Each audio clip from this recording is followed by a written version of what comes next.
Улс орны хөгжлийн тулгуур бол боловсрал юм. Дэлхийн ертөнц асар хурдцтай хувьсан өөрчлөгдөж байгаа нь үед зөвхөн техник технологиэлтгүй боловсролын салбарын бодлого чиглэл хүртэл асар хурдан шинжлэгдэж байгаа. Аль ч салбарт зөв чиг хандлагатай, хөрвөх чадвартай боловсон хүчин эрэлттэй болж тэр чинээгээр цалин хангамж, нийгмийн асуудлаа шийдвэрлэх боломжтой болж байна.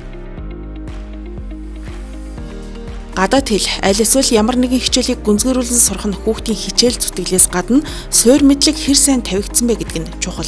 Чанартай сайн боловсролыг зөвхөн гадны улс оронд эзэмшнэ гэсэн ойлголт хэдийн ард үлджээ.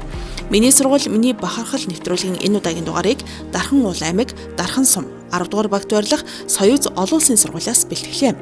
Соёз олон улсын сургууль нь 2003 онд байгуулагдсан, өдгөө 20 дахь жилдээ доктортой сургалтын үйл ажиллагаагаа явуулж байна. Олон улсын сургууль гэж тодтогч байгаагийн учир нь холбооны бүгд найрамдах Герман улс, Оросын холбооны улсын хөрөнгө оруулалттай Орос, Герман, англи хэлний гүнзгийрүүлсэн сургалттай олон улсын хөтөлбөртэй сургууль юм. Суурь хэл нь Орос хэл бөгөөд Оросын холбооны улсын боловсрол шинжилгээ ухааны яамнаас баталсан хөтөлбөрөөр хичээлдэг. Харин 3 дугаар ангиас Герман, 5 дугаар ангиас англи хэлийг Кембрижийн хөтөлбөрөөр 12 дугаар анги төс хүртлээр судалдаг байна. Ингээд сурагчид ерөнхий боловсролын сургуулиа төгсөхдөө суурь боловсролын гэрчлэгээс гадна Орос, Герман, англи хэлээр яриа болон бичгээр чөлөөтэй харилцах мэдлэгтэй болон төгсөж байна.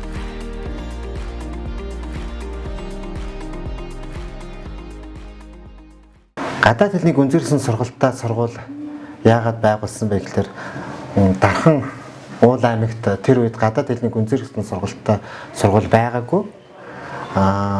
Байсан нь одоо ганц 2хан сургууль байсан. Тэгээд тэнд бас байгуулах юм бодол гараад яг би өөрөө бас багаасаа ингээд гадаад хэл сурж өссөн учраас энэ хүүхдүүдийг бас энэ гадаад хэлтэй болгоё гэж аюух бодсон. Би мэрэгчлэрээ ирээд Монголд ажиллах гэсэн боловч нөгөө ажил олдоогүй байхгүй юу. Тэгээ өөртөө ажлын байр нээхийн тулд тэгээ бусад хүмүүст бас энэ орон нутагт ажлын байр нээхийн тулд энэ сургуулийг байгуулсан. Тэгээ одоо хүртэл бид нар ингээ ажиллаа явж байна. Ер нь бол Европт одоо дэлхийд даяар одоо олон гадаад хэлтэй хүний чинь маш их одоо өндөр боловсралтай, мэдлэгтэй, соёлтой ийм хүмүүс гэж тооцдог штэ тийм ээ. Тэгээ Монголд бас яагаад ийм олон хэлтэй хүн байж болтгүй юм бол гэж бодоод энэ сургуулийг байгуулад тэгээ одоо манай нэг хүүхэд маань одоо Орос, Герман, англи гэсэн ийм 3 хэлийг гүнзгийрүүлж үздэгээрээ манай сургуулийн онцлог байгаа. Тэгээ энэ 3 хэлийг бас сонгосон бас цаана учиртай. Яагаад Орос хэлийг, англи хэлийг мэдээж одоо англи бол дэлхийн хэл тийм ээ. Орос хэл болохоор чи ер нь бол Орос хэл чинь бас шинжлэх ухаан, соёл, урлагийн хэл шүү дээ. Орос хэл. Герман хэл болохоор чи Европт бас Европын холбоонд маш их нөлөө бүхий өндөр хөгжилтэй улс тийм ээ. Энэ бол бас техник, шинжлэх ухааны хэл. Тийм учраас энэ Герман хэл Европт маш их ач холбогдолтой хэл байдаг учраас энэ хэлийг бас сонгож ингэж одоо оруулж эхэлсэн. Би өөрөө бас Герман хэлтэй ийм Герман чиглэлээр сурсан учраас бас энэ хэлийг оруулсан.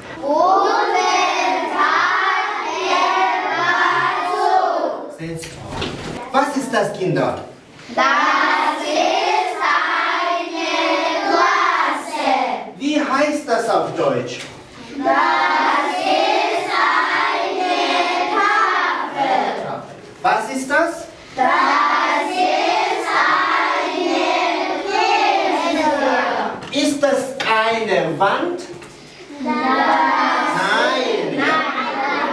Was ist das?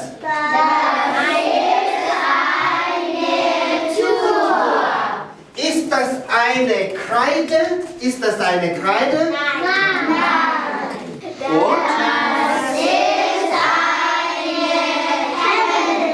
Das ist eine Hände. Das ist ein Hand, ja? Das ist eine Hand. Teddybär, Teddybär, tanz mit mir.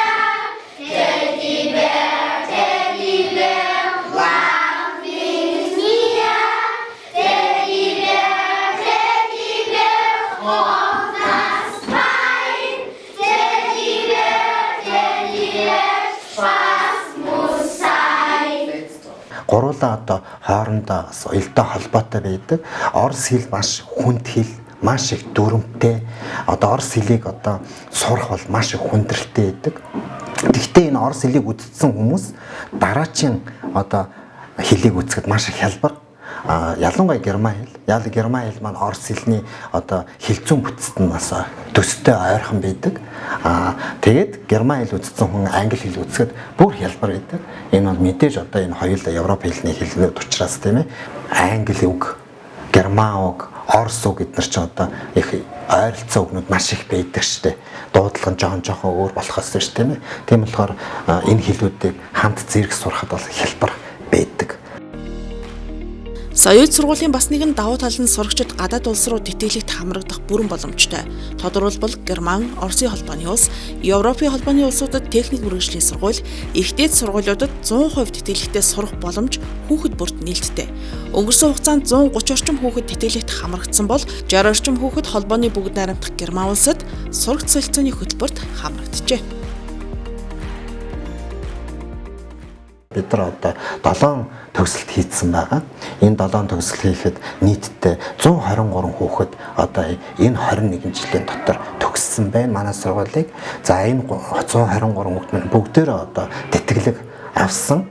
12 дугаар ангид төгсөөд 11 дугаар ангид төгсөөд тэгээ бүгдээрээ Оросын холбооны улсын тэтгэлэг, Европын холбооны улсуудын тэтгэлэг, Польш, Унгар, Чех, Румын, Болгар гэсэн 100 Европын улсуудын тэтгэлийг аваад суралцж байна. Герман, Швейцар, Австридаас манай сургуулийн сурагчид сурж байна. Америкийн нэгдсэн улсуудаас сурж байна. Би 2022 оны 6 сарын 26-нд энэ Герман хэлний тэтгэлэгт хамрагдаад 21 хоног суралцсангаа аялаад ирсэн.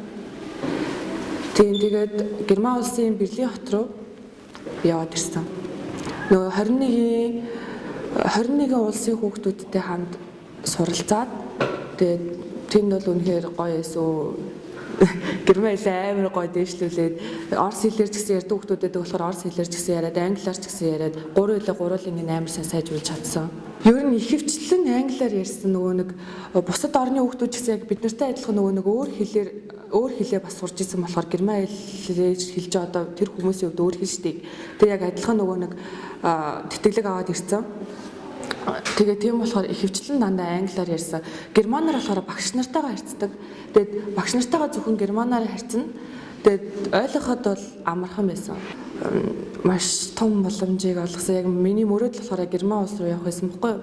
Тэгээд би бол үнэхээр өөрийнхөө мөрөөдлийг биелүүлж чадсан. Тэгээд би Герман хэлнийхаа багш захирлагчд үнэхээр баярлж байгаа. Hallo, ich heiße Eugen. Ich bin 16 Jahre alt. Ich lerne in der Schule Soyuz. Ich lerne in der 11. Klasse. Unsere Schule ist internationale Schule. Wir lernen Russisch, Englisch und Deutsch. Ich mag Fremdsprachen. Für ein Jahr habe ich ein Stipendium gewonnen. Das Stipendium ist vom Goethe-Institut.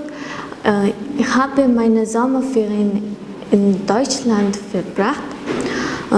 Ich habe neue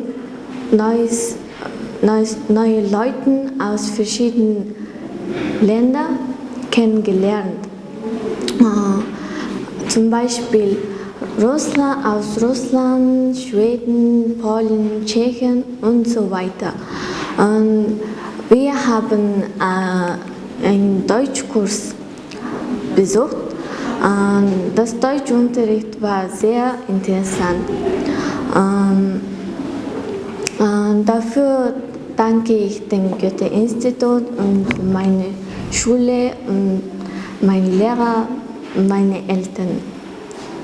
Und das ist alles. Dankeschön. Би Орос, Герман, Англи гэсэн 3 хэлийг судалдаг. Би Герман хэлийг 3 дугаар ангиас хойш одоо хүртэл суралцсан. Тэгээд одоо Goethe институтээс Герман руу аялангаа суралцах тэтгэлэг буюу энэхүү боломжийг авсан. Тэгээд энэхүү боломжийг нээж өгсөн захирлагч мөн сургуулийнхаа бусад бүх багш нартаа мөн аав ээжтэй маш их баярлалаа гэж хэлмээр байна. Hallo, ich heiße Heilung, ich bin 15 Jahre alt. Ich gehe in die internationale Fremdsprachenschule Soyuz. Seit 2 Jahren ich lerne Englisch, Russisch und Deutsch. Aber Deutsch macht mir besser Spaß. Und Deutsch ist nicht so schwer, ich denke. Und in diesem Jahr ich habe ein Stipendium von Goethe-Institut gewonnen. Und das Stipendium ist für 3 Wochen Kurssprachen in Dresden. Ich werde 30. Juli fliegen. Ja, das ist alles. Багангаас гадаад хэл үзэх нь тухайн хэлийг их хишгээ цэвэр тод дуудлагатай сурахад чухал үүрэгтэй байдаг байна. Хэдий гадаад хэлний гүнзгийрүүлсэн сургалттай ч монгол хэл бичгийн хичээлүүдэд чухал ач холбогдол өгдөг. Соёуд сургуулийн бүх сурагчид герман, орос, англи хэлээр бүрэн ойлголцож, өөрийгөө илэрхийлэн ярьж чаддаг нь мэргэжлийн орос, герман багш нар хичээл сургалтын үйл ажиллагааг явуулдагтай холбоотой. Хүн болгон өөр өөрийн ойлголттой байдаг энэ дээр тийм ээ. Би ч бас өөрийн ойлголттой. Би бол тэдний эсрэг байдаг. Тийм ээ. Яг л би өөрөө тийм орчинд өссөн учраас тийм ээ. Тэгээ багаасаа би бас одоо гадаад хэл үзэж эхэлсэн учраас тийм болохоор энд бол одоо юу гэдэг гадаад хэлийг багаасаа үзлээ. Энэ бол одоо их муу юм байна. Төрлөх хэлээр ойлгохтой ярьж чадахгүй одоо маш их хоцрогдолтой байна. Хэлээ мэдэхгүй чи юм байна. Олон төрлийн юм хүмүүс ярьдаг тийм. Би энэтэй санал нийлдэг. Харин одоо гадаад хэлийг багаараа үзнээс хүүхдийн тарих маш их одоо хөгжиж эхэлдэг. Баруун тарих, зүүн тарих хоёулаа хөгжиж идэг. Хүүхэд багаас хэл үзнэ гэдэг маань энэ маань төрлөх хэл шиг тархинд үлддэг. Тэгээ хизээч мартадгүй.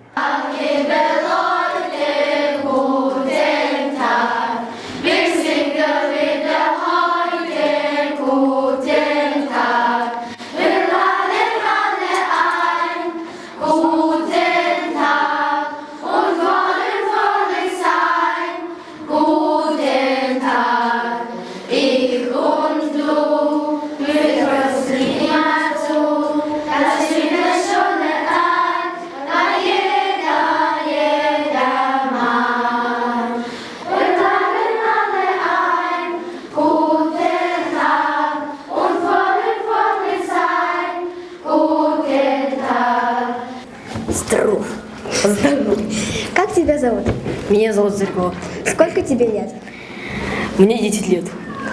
Как долго ты изучаешь русский язык? Я изучаю русский язык более 5 лет. А ты когда-то был в России? Был. Что ты там видел? Ну, в детстве я не помню. Я только в детстве был. Только 2 года был там. Дальше говорите. Давайте уже гулять, мне уже надоело уже тут стоять в школе. В школе же как-то неинтересно. Ого, 15. Ага, я тут 5 лет сижу. Тюрьма. Нет, типа тюрьма. Но мне нравится тут. Давайте гулять. Как? Может, догонялки поиграем? В школе нельзя. В школе нельзя. Директор ругать будет.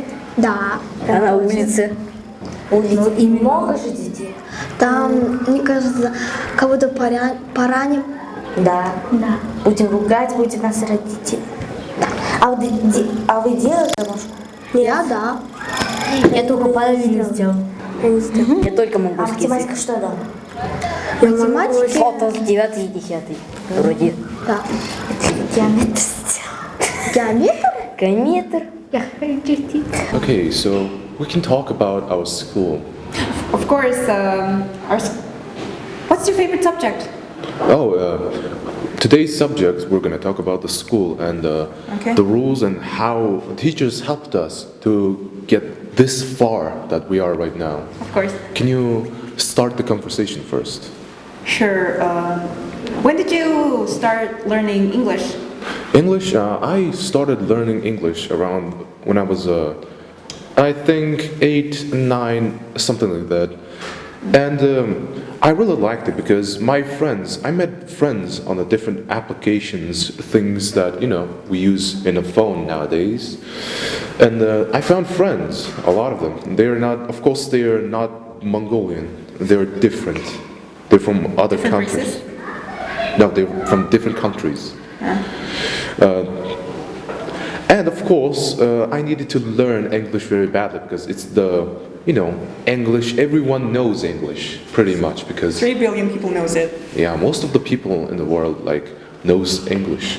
So I had to learn English, and the teachers really did help me in here. I do think that our teacher at that time was our teacher from Russia. Now, Wow, there was a teacher from Russia? no, like our teacher now, like Narsambo, he was the teacher of English. I know. Yeah, he He was also the. taught us. Тэгээ боловсон учраас эхнээс нь бэлдэж чинь бид нар. Манай одоо төгсөгч залуу багш Норсамбу гэж байгаа. Тэгээ энэ маань одоо бидний одоо бас өргөжлөх үе маань энэ хүүхэд маань өөрөө бас манай сургуулийг цэцэрлэгээс анх яваад одоо энд төгсөөд тэгээд одоо сургуульд гадагшаа яваад тэрийгээ төгсөөд тийм ээ. Тэгээ одоо магистрантуртаас суралцж чинь. Тэгээ орос, герман, англи хэлтэй гурвангаар нь маш сайн ярина. Тийм ээ. Тэгээ энэ хүүхэд маань бас одоо яг тэр төвшөнд одоо хүүхдүүд хичээл зааж байна. Тэгээд энүүгээр одоо бид нар бас явандаа бас энэ манай сургуулийг төгсөж байгаа хүүхдүүд буцаж ирээд энэ Монголдо ажиллах тийм ээ энэ боловсон хүчнийхээ бодлогыг бас баримтлал явж байна л да бид нар. Би 3 дахь жилдээ орос герман хэлний багш энэ сургуульд хийж байгаа. Хүүхэд яаж хэлээ илүү төргөн сайжруулж хэлийг төргөн сурах уу гэхээр илүү их тэр хэлтэй хүүхд өөрөө сонирхолтой байх хэрэгтэй. Тэр хүүхд өөрөө тэр хэл дээр сонирхолтой тодорхой хэмжээний сонирхол гаргаж чадвал тэр хэлийг амархаа эзэмшнэ гэсэн. Миний одоо 3 жилийн туршлаганд янз бүрийн тохиолдол байна л да. Зарим хүүхдтэй 3 жил ажиллаад тэр хүүхэд тэр төвшнөөсөө тодорхой хэмжээгээр дээшилсэн ч гэсэн бүр яг зорилгот хүрдгөө. Харин зарим хүүхдүүд дүнгийн орж ирээд жилийн дотор сурчдаг. Тэр нь юу хэлж байгаа юм гэхээр ямар ч хэлийг сурж болно, гол нь сонирхол тэмүүлэл хэрэгтэй. Гэрийн даалгавраар одоо ингээ хичээлээр дарах биш, харин яг тэр тухайн сонирхлыг хөгжүүлэхийг бид нар хичээд. Одоо жишээлбэл бид нар янз бүрийн баяр ёслол хийдэг. Бид нар англи хэл дээр, герман хэл дээр, орос хэл дээр бүх тэр хэлний баяруудыг хийдэг. Тэгээд манай сургууль бол бас аялагч сургууль гэдгээр алдартай. Оросын холбооны улсын төслийн хүрээнд бас Германы холбоод улсын төслийн хүрээнд бид нэр Герман руу, Орос руу, Хятад руу, Япон руу, Австри, Швейцар гэх мэт орнуудаар бид нэр аялдаг, хүүхдүүдэд аялуулдаг. Аялаад тэр газрыг үзчихэд соёлтой нь илүү сайн танилцчаад ирсэн хүүхдүүд маань болвол огт өөр болоод хэлэн ч гэсэн мэдээж сайжраад ирдэг байгаа. Сая сургуулийн 2 дахь жилээ багшилж байгаа. За монгол хэл уран зохиол, монгол хүч гэсэн юм уран хичээлийг заадаг. За нийтдээ бол 40 дахь жилээ багшилж байна гэж ойлгож байна. Ингээ орж ирэхэд сая сургууль дээр орж ирэхэд бол дандаа ингээд орсоор ярьдаг, германаар ярьдаг, англиар ярьдаг ийм орчинд би өөрөө орж ирсэн. Тэгээд би хүртэл бас орос хэлээ бас сэргээж, англи хэлээ хүртэл сэргээж. За ингээд бас давхар бас цуг боловсрч тий бас тий сөгжиж байгаа ийм сайхан нөлөөтэй сургуульд хамт олон дотор ажиллаж байна. Өдөр тутмын хичээл сургалтын үйл ажиллагаанаас гадна хүүхдүүдийг өөрсдийн хүсэл сонирхолтод тулгуурлан хөгжим, спортын бүхий л төрлөөр хичээллүүлдэг. Энэ нь хүүхдийг оюун ухаан болоод бие бэлдрийн зөв хүмүүжлтэй болоход маш том дэмжлэг болдог байна. Сургуулийн гол баримтлагдаг зарчим нь сургууль дээр зөвхөн суралцах, харин гэрт амрах чөлөөтэй байх боломжийг бүрдүүлж өгдөг.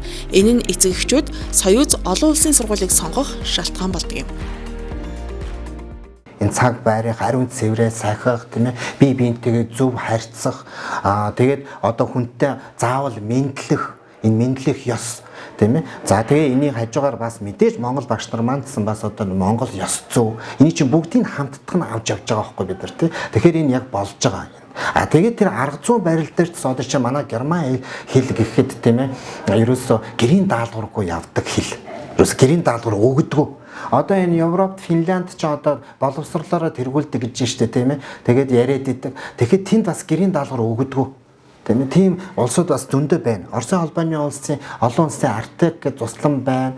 За Арлеонок гэж тэнд бас гэрийн даалгавар өгдөггүй. тийм ээ.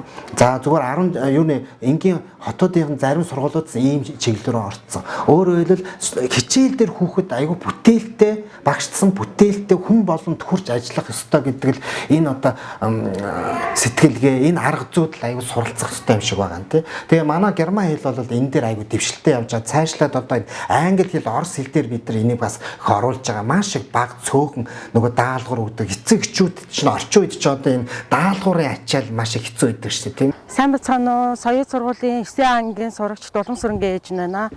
Манай охины хувьд болох юм бол цэцэрлэгээс явж байгаа. Тэгээд яагаад соёл сургуулийг сонгох болсон шалтгаан бэ гэх юм бол 1-р ангиас нь бүх хичээлд нь орос хэл дээр ордог. 3-р ангиасаа герман хэл, 5-р ангиасаа англи хэл үздэг. Үндсэндээ 12-р ангиа төгсөхдөө орос болон монгол нөгөө сертификаттайгаа төгсдөг байгаа. Тэгээд манай охины хувьд болох юм бол энэ жил Германы Гёте институтээс явуулсан шалгаруулалтанд тэнцээд Франкфурт руу 21 хоногийн 100% тэтгэлгээр нөгөө сургалтанд хамрагдахаар болсон. Энэ хинтээ юутай холбоотой вэ гэх юм бол 3-р ангиасаа эхлээд үзсэн герман хэл нь маш том өөрөг гүйцэтгэж байгаа. Мөн түнчлэн манай хүүхдүүдийн хувьд бол 1-р анги 3-р ангиас сурдаг байгаа. Тэгээ сургуулийн зүгээс болохоор ямар хөнгөлөлт үзүүлдэг вэ гэхлээр том охины маань төлбөрийг 100% бүрэн чөлөөлж өгдөг. Тэгээд энэ жил болохоор охин маань маш том амжилтуудыг гаргасан. Аймгийнхаа Орос хэлний олимпиадад төрүүлсэн, улсын хэмжээнд тусгай байранд орсон. Өөрийнхөө хэмжээнд хичээл зүтгэж чадах юм бол ерөөсөө бүх төвчнийхээ англи, герман, орос хэл дээр бүх төвчнийхээ сертификатыг аваад олон улсад хүлээн зөвшөөрөгдсөн томоохон ихтэй сургуулиудад орох бүрэн боломжийг нээж өгсөн байгаа. Энэ ташрамд хэлэхэд Захирал Бацүх багш болон Цэрэн найдмад, дуу хөгжмийн багш Ганц Сүх багш, за тэгээд монгол хэлний багш Сүнжээ багш, Урнаа багш, тэгээд бага ангийн багш Эрдэнэ Цэцэг багш болон математикийн багш Цэцэг багш, мөнгөтлөгөр гээд бүх багш нарт нь талархаж явдгаа илэрхийлье. Манай гэр бүлийн зүгээс сонгож хүүхдүүдэд сургадаг юм бэ гэхлээр энэ сургууль маань өөрөө хэлний чиглэлээр одоо үйл ажиллагаа явуулаад нэлээд туршлагачсан ийм сургууль. Тэгээ ер нь хүүхдүүдэд багаас нь хэлний боловсралтай болгож хүмүүжүүлэе гэдэг үүднээс энэ сургуулийг анх сонгосон юм аа. Тэгээд энэ сургууль нь хүүхдүүдтэй бол нэлээд сургуулийн хөтөлбөр нь бол нэлээд хөнгөн. Бас нэг олон хэлтэй төгсгдөг гэдгээрээ хүмүүс одоо ачаал өндөртэй байх гэж боддог баг. Тэгвэл бол эсвэргээрээ олон улсын програмдаа заасан хөтөлбөрүүд нь одоо харьцангуй тийм хөнгөн. Манай охин болохоор 2019 онд Оросын холбооны улсын Живая Классика гэдэг олон улсын тэмцээнд 19 онд улсаа төлөөж ороод 19 оныг ялагч болоод сая 23 оны 5 дугаар сарын 5-нд 4-өөс 24-ний хооронд олон улсын артикч цуснд амрах эрхийн бичгээр шагнагдаад одоо тэнд амарч байгаа. Мөн Герман улсын засгийн газрын Гёте институтын зохион байгуулдаг хэлний тэтгэлэгт герман хэлний одоо тэмцээнд амжилттай оролцож шалгараад одоо тэгээд Франкфурт хотод одоо 21 хоногийн сургалтанд хамрагдах одоо ийм эрхийн бичгээр шагнагдаад одоо бас 7 дугаар сарын 5-аас 25-ны хооронд бас герман улсад одоо сурах юм эрхээр шагнагдсан байгаамаа. Хэлний сургуульд суралцахаараа одоо маш их ачаалттай гэж боддог үгүй. Улсын сургуулийн бодох бол энэ сургуулийн одоо тэр гэрийн даалгавар өгж байгаа байдал нь бол маш энгийн, програм нь бол энгийн явагддгаараа бол энэ хүүхдүүдийн ачаал бол бага байдаг.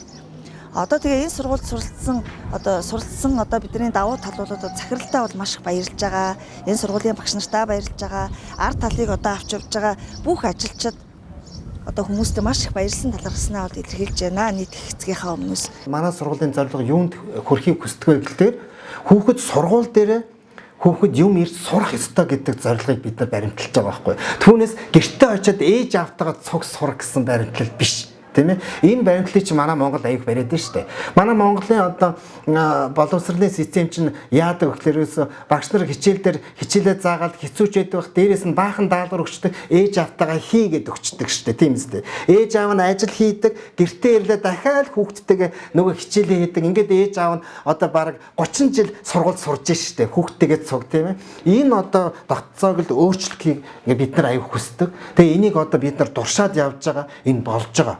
Энэ сургууль дээр үр бүтээлтэй одоо өнгөрүүлэх цагийг Ийм л одоо шаардлагыг бид нар багш нартаа авч байна. А энэ арга зүгтс маш сургаж байна.